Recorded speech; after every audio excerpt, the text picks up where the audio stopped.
Ingin belajar bersama Buya Yahya kapanpun dan dimanapun? Dapatkan segera flashdisk MP3 Buya Yahya. Berisikan berbagai materi kajian lengkap bersama Buya Yahya.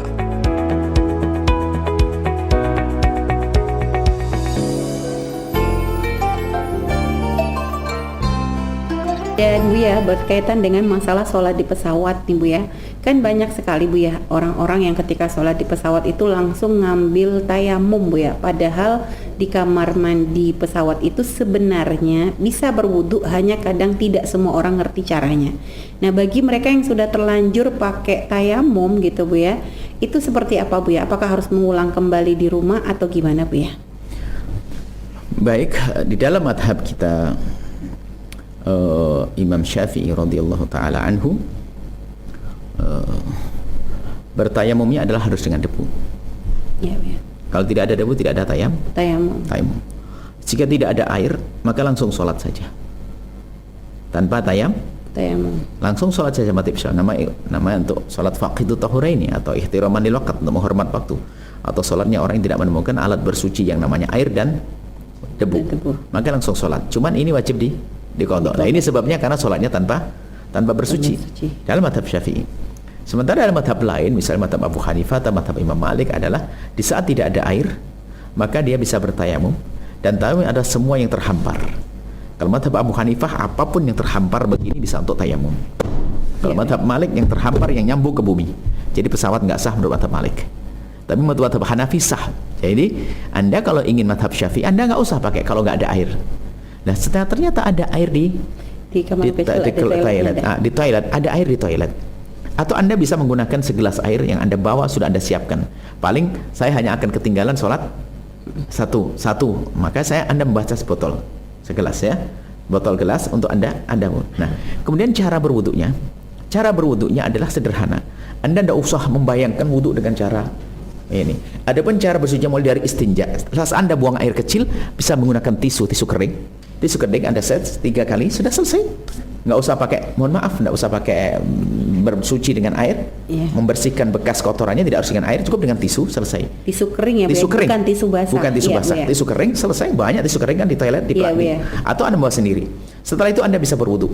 Selagi masih ada air, Anda nggak boleh bertayamum. Anda berwudu tentunya wudu sederhana, segenggam air ini cukup. Selesai, 1 kali dong. Segenggam cukup. Segelas itu cukup untuk wudu. Sekali tok, karena kasusnya kasus darurat. Kalau Anda membawa timba ke atas pesawatnya jatuh. Ini semua darurat. Baik, sebenarnya kaki hanya sekedar dikucur gitu, kaki selesai. Rambut hanya 1 tok, kuping nggak usah. Kemudahan ini. Nah, sekarang bagaimana ini sudah terlanjur melakukan tayamum, sementara tidak pakai berwudu.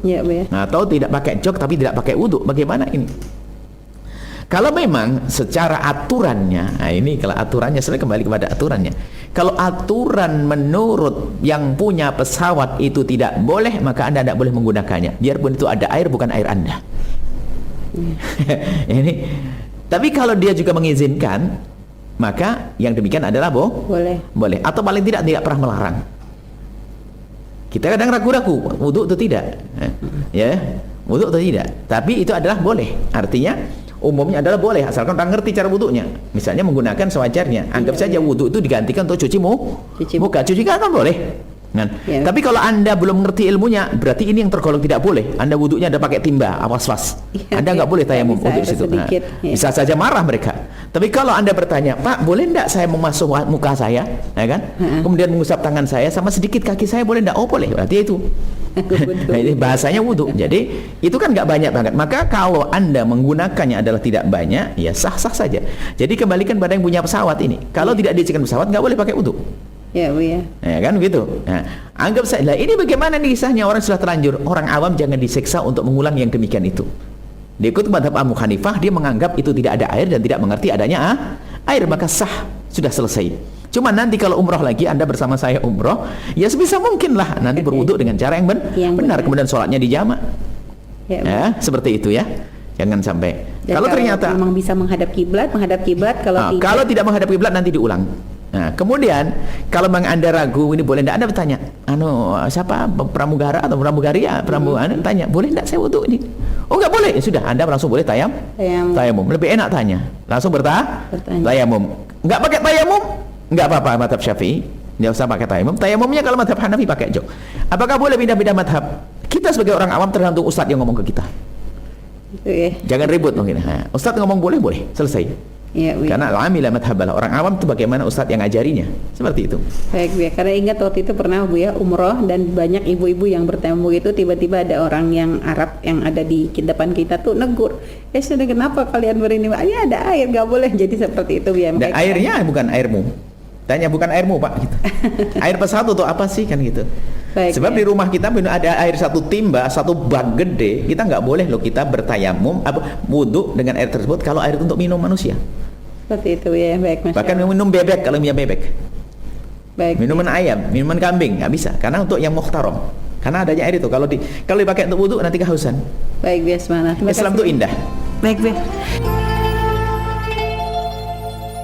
Terima kasih sahabat sudah menyaksikan video ini, dan jangan lupa disebarkan kepada yang lainnya ya. Dan jangan lupa untuk bersolawat kepada Nabi Muhammad SAW. Shallallahu ala Nabi Muhammad.